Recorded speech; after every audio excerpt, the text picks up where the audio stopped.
Bismillahirrahmanirrahim. Hai, Assalamualaikum. Welcome back to Cengkeh Channel. Terima kasih akak ucapkan kepada semua kerana sentiasa memberi support untuk channel ni. Akak juga nak ucapkan terima kasih kepada yang dah like, share dan komen untuk setiap konten daripada akak. Hari ini akan nak kongsikan satu pengalaman seram misteri yang dialami oleh salah seorang subscriber juga. Subscriber tersebut dikenali sebagai Adam. Kalau korang nak tahu apa yang dialami oleh Adam, korang kena dengar sampai habis.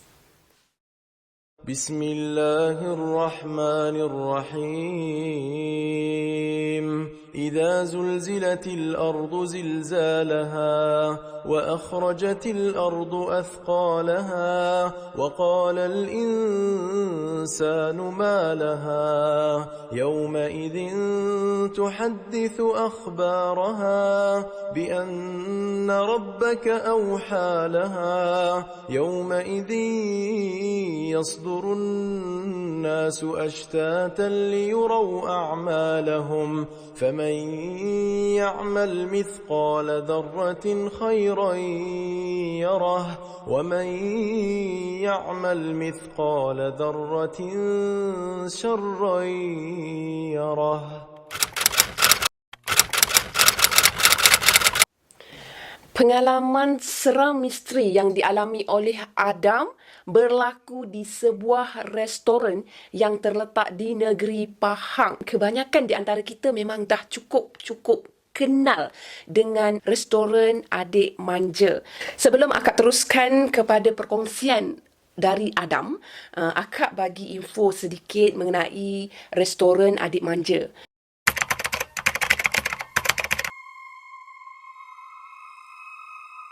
Restoran Adik Manja ni dibina pada awal tahun 90-an, dimiliki oleh penduduk tempatan. Pada awalnya, restoran ni diusahakan oleh pemilik tersebut di mana pada awalnya juga penerimaan untuk perniagaan tersebut dikatakan sangat baik. Kemudian ianya tak bertahan lama kerana kawasan restoran tu terletak sangat jauh daripada lebuh raya.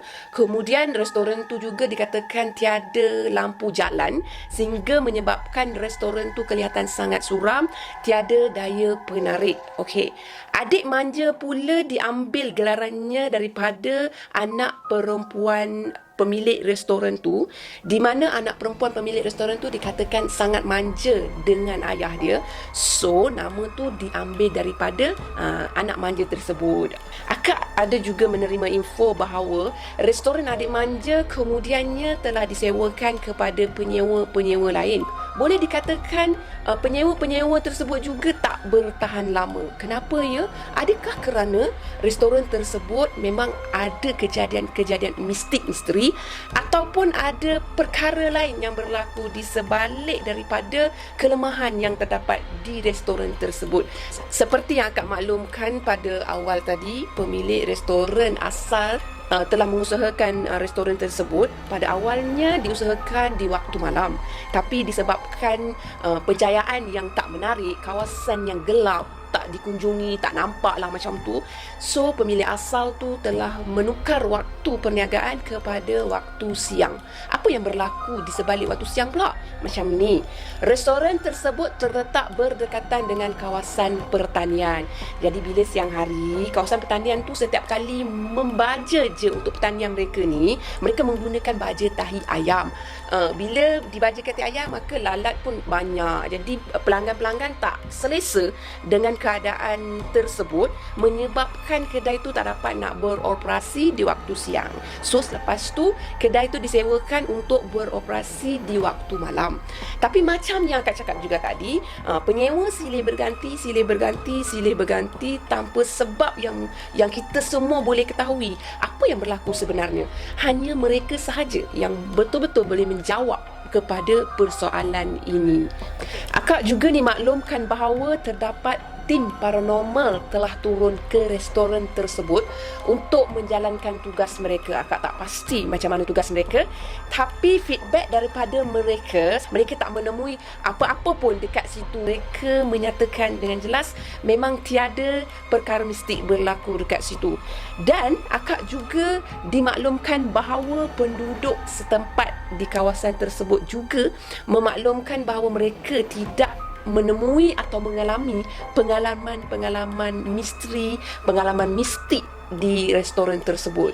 Ada perkara yang berlaku secara mistik yang dialami oleh ramai juga yang mengalaminya, dan akak sampaikan apa yang dialami oleh Adam untuk malam ni.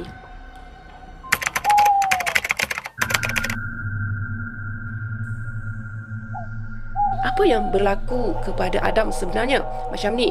Kejadiannya berlaku pada tahun 2012 di mana Adam pada ketika itu on the way daripada Kedah bersama bapa saudara dan adik dia untuk balik ke Kuantan di rumah atuk dia. Biasalah kan kita kalau cuti-cuti kan kita akan balik ke kampung, rumah atuk apa semua. Lepas tu perjalanan daripada Kedah menuju ke Kuantan memang sangat lama, korang tak dinafikan. Dek kerana Adam dengan bapa saudara dia dengan adik dia ni dirasa agak penat, lepas tu agak lapar. Selepas dah agak berjarak macam tu, susul keluar daripada highway, mereka buat keputusan untuk cari kedai makan. Mereka nak makan lah. Bila cari kedai makan, of course lah nak makan, nak rehat semua kan, nak pergi tandas semua. So masa tu bapa saudara Adam ni dia terperasan ada satu kedai ni. Kedai ni boleh dikatakan oleh Adam agak jauh juga dari penempatan penduduk dekat situ. Kemudian Adam juga menyatakan kawasan tu agak suram juga. Kalau diberi pilihan pun Adam mungkin takkan berhenti kat situ, tapi disebabkan itu kedai yang pertama mereka nampak pada masa tersebut, makanya kenderaan mereka telah berhenti di hadapan restoran Adik Manja. Pada waktu itu restoran masih lagi dengan gelaran Adik Manja. Menurut Adam, restoran tersebut telah ditukar namanya dan ditukar penyewanya pada tahun 2015. Jadi semasa Adam singgah di restoran tersebut, selepas turun daripada kenderaan, Adam sempat berbual dengan adik dia. Dia cakap, kenapa kita berhenti kat restoran ni? Restoran ni macam tak menarik, macam tu kan. Lepas tu adik dia cakap, yelah, kenapa kita boleh turun kat sini? Gamble je lah, jalan je lah, aku dah lapar. Takkanlah kita nak memilih tempat kan. Mana-mana tempat kau pun tahu, aku pergi mana-mana pun memang aku tak memilih. Tak kisahlah kedai tu ramai orang ke, tak ramai orang ke, cun ke, tak cun ke, yang penting makan. Aku kan memang tak memilih makan, macam tu kata Adam. Jadi adik dia kata, tapi aku rasa macam something lah dekat kedai ni. Abaikanlah. Sementara tu bapa saudara mereka ni dah pun menuju ke meja makan. Bila sampai ke meja makan, tergedek-gedek lah dua beradik ni pergi kepada bapa saudara dia. Kemudian dia orang pun stay duduk juga sama dengan bapa saudara dia. Lepas tu pelayan pun macam biasalah kan, bila ada pelanggan, pelayan akan datang ambil order. Macam biasa, keadaannya semua normal. Bila bila pelayan ambil order, order dah diberikan. Masa tu adik kepada Adam ni dia ada ternampak kepada satu sudut yang memang dia cukup suka. Memang favourite dia lah. Bila kedai makan tu ada karaoke, memang dia akan stay lama kat situ. Dia akan layan 3-4 lagu kat situ. Dia akan karaoke dekat situ juga tau. Situasi ni berlaku lebih kurang anggaran pukul 10:30 macam itulah. Jadi masa tu kan malam masih muda. Jadi adik Adam ni pun macam yang Kak katakan tadi, dia mulalah karok sorang-sorang kat situ, syok sendiri sorang-sorang kat situ. Lepas tu Adam ni dia ada satu sikap, dia suka memerhati sekeliling. Dia tengok sekeliling. Yelah, nak buat apa lagi kat situ kan. Jadi hanya memerhati keadaan sekeliling, tengok adik dia. Apa hal pula adik aku ni kan, tiba-tiba syok karaoke sorang-sorang macam tu. Lepas tu Adam nampak ada pelanggan-pelanggan yang lain ni ambil video macam tu dekat adik dia. Lepas tu ambil gambar dekat adik dia. Lepas tu masing-masing ni macam terpegun sangat. Jadi dia pun hairan kenapa mereka ni pelanggan-pelanggan yang lain ni nampak pelik aja, macam tak tak biasa dalam situasi macam tu. Mungkin juga di awal waktu pukul 10 lebih tu diorang ni macam asal pula budak-budak ni menyanyi pula dekat sini macam yelah kita tak tahu kan apa pandangan daripada orang sekeliling macam tu. Lepas tu bila dah selesai karaoke, adik Adam pun datang ke meja. Masa adik Adam datang ke meja selepas dia dah puas habiskan beberapa lagu, Adam memang tengah rancak makan lah masa tu, tengah rancak minum air.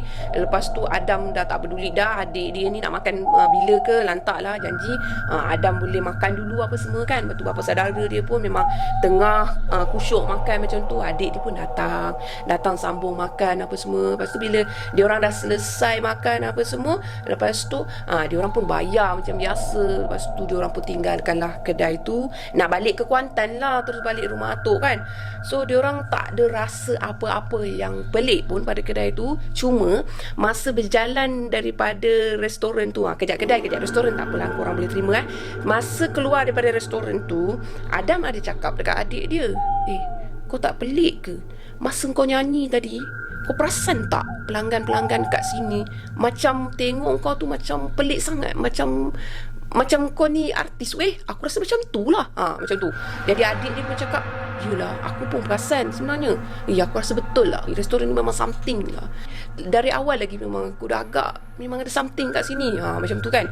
Entah-entah kan, aku rasa entah-entah pelanggan-pelanggan tadi tu bukan orang tak. Jadi bila adik Adam ni keluarkan ayat tersebut, Adam pun apa lagi, mengarut lah. Tapi Adam terfikir juga macam bukan orang macam tu lah kan. Lepas tu Adam pun balik dengan bapa saudara semua ke destinasi. Sampai ke destinasi, selepas pada tu keesokan harinya diorang memang stay lama dekat kampung tu. Maklumlah cuti bukan selalu kan.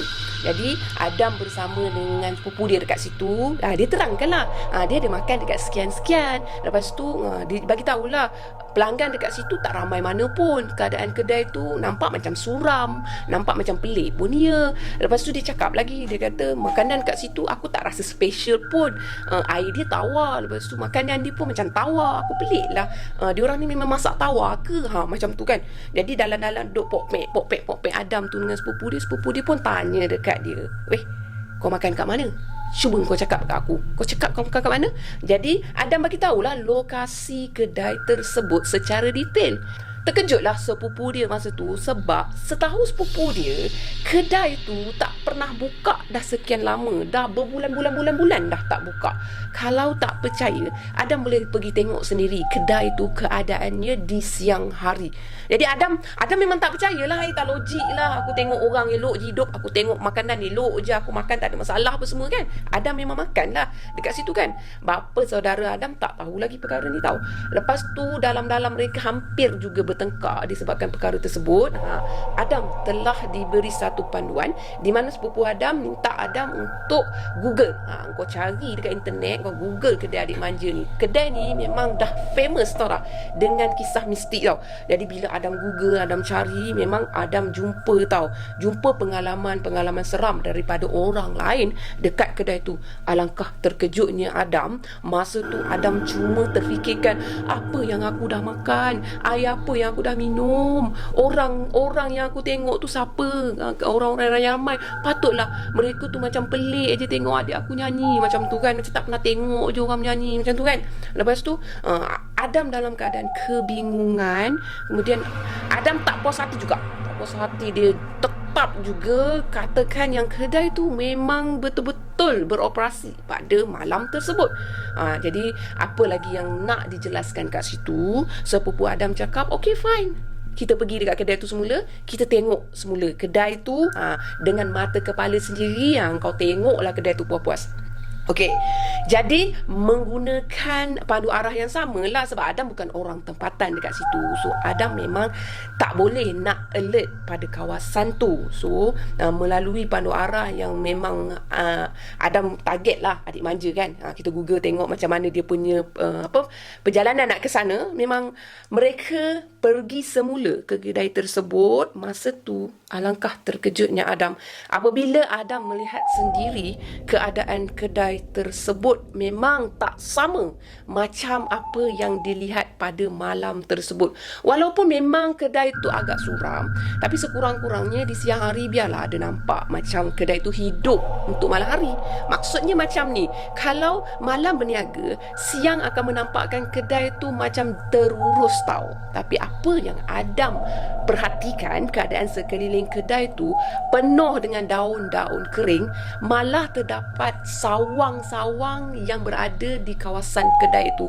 Jadi Adam pun terkejut. Bila Adam terkejut, Adam bagi tahu dekat sepupu dia, memang aku dah tak tahu nak fikir apa, memang aku dah blur, dah jam, tak tahu nak cakap apa. So Adam balik semula ke rumah atuk dia dan diceritakan kepada bapa saudara dia. Of course lah, bapa saudara dia pun bukan orang tempatan, memang bapa saudara dia orang Kedah. So bapa saudara dia sendiri pun telah alami perkara yang sama. Apabila mereka mencari info tentang adik manja tu, barulah mereka tahu bahawasanya ada juga budak-budak lepor, kata dia, budak-budak lepor, budak-budak yang melalui kawasan tu kan. Kalau kata budak-budak motor ni, budak-budak bujang ni, mereka ni akan bawa motor berkumpulan macam tu lah. Mereka akan lalui kawasan tu pada malam hari tau. Tapi bila mereka nak pergi kerja pada keesokan harinya, mereka tengok memang kedai tu tak sama macam apa yang mereka lihat pada malam hari. Nampak meriah, ada pelanggan, ada pelayan semua. Tapi bila siang hari memang perkara yang sama apa yang dilihat Adam, itulah yang budak-budak lepor tu apa semua nampak.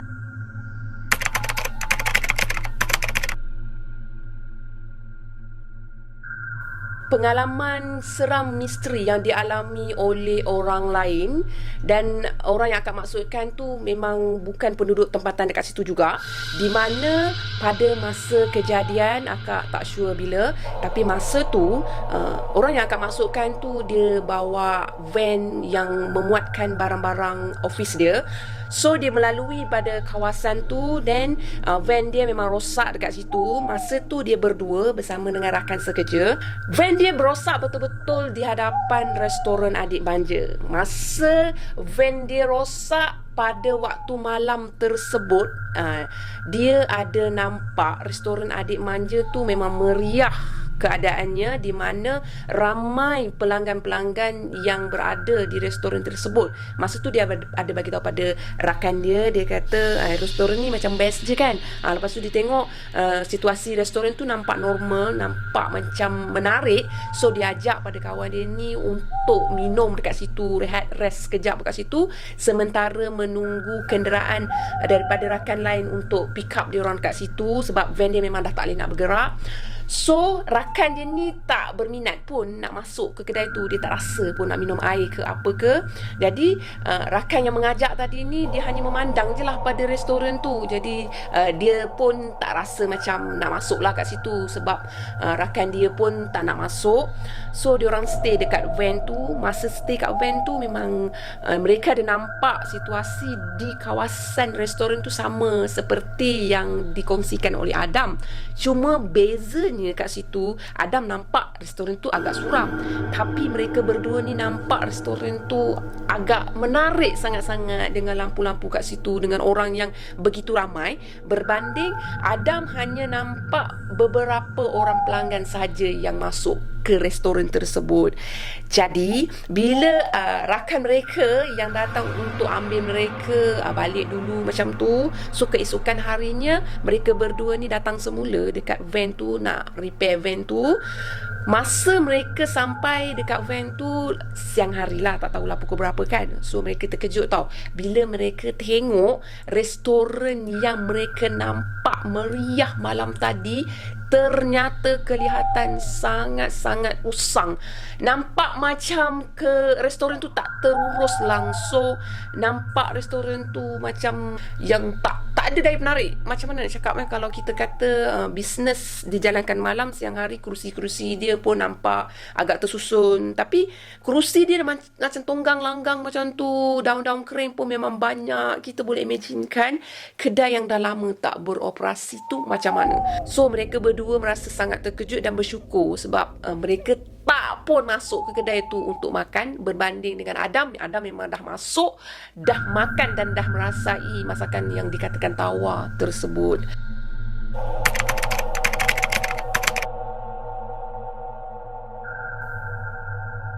Jadi ada juga desas-desus yang menyatakan bahawa asalnya kedai itu ramai pelanggan. Ramai orang yang sukakan kedai itu. Masakan dia memang sedap, owner dia memang baik, tapi disebabkan oleh hasad dengki, makanya berlakulah kerja-kerja syirik khurafat.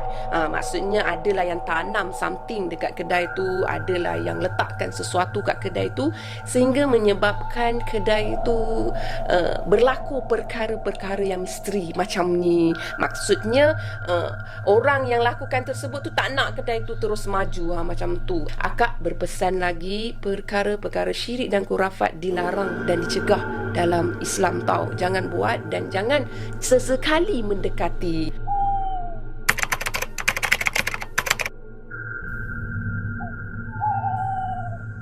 Akak teruskan lagi dengan perkongsian daripada Adam. Adam juga bagi tahu, penduduk setempat kat situ ada bagi tahu kat situ ada satu banglo tau, banglo yang lama, dan banglo tu dah tak didiami oleh sesiapa pun. Banglo tu terletak di seberang jalan berhadapan dengan restoran tersebut. Banglo tu pernah berlaku kejadian kes bunuh. Jadi selepas daripada kejadian kes bunuh tersebut, dikatakan kerap berlaku kemalangan jalan raya di hadapan banglo tersebut. Itu salah satu juga menjadi asbab kenapa orang memang tak berani nak berhenti di kawasan berdekatan dengan adik manja ni. Jadi pengalaman yang misteri yang dialami seperti ini bukan berlaku satu atau dua, malah lebih. Dan kalau korang boleh Google, korang akan tahu dengan lebih lanjut pengalaman-pengalaman daripada orang-orang lain. Apa yang akak nak sampaikan kat sini, apapun yang kita lihat kepada restoran Adik Manja, kita jangan berfikiran secara negatif. Jadi kita positifkan diri kita, kita doakan supaya kawasan tersebut boleh dimajukan dengan lebih baik lagi, dinaik taraf dengan lebih baik lagi, supaya kawasan tersebut boleh dikunjungi dengan lebih ramai tanpa rasa was-was, sekaligus boleh melenyapkan perkara-perkara mistik yang berlaku seumpama dengannya. Jadi tak adalah istilah kawasan tu kawasan yang gelap gelita. Restoran tu dibina bukan daripada kayu kaleng-kaleng tau. Dia dibina dengan kos yang sangat tinggi dengan menggunakan kayu cengal. Kalau kita sebut kayu cengal, kita tahu kan berapa nilai kayu cengal, memang sangat-sangat berkualiti. Jadi agak sayanglah bila restoran tersebut dibiarkan usang. Apa kata kalau restoran tersebut dan kawasan yang berdekatan dimajukan untuk terus beroperasi dan beroperasi sebagai tempat untuk mencari rezeki. Ini insya-Allah, di mana ada usaha, di situ ada kejayaan. Okey, terima kasih korang kerana sudi mendengar. Bye. Assalamualaikum. Bye. Jangan lupa subscribe. Terima kasih.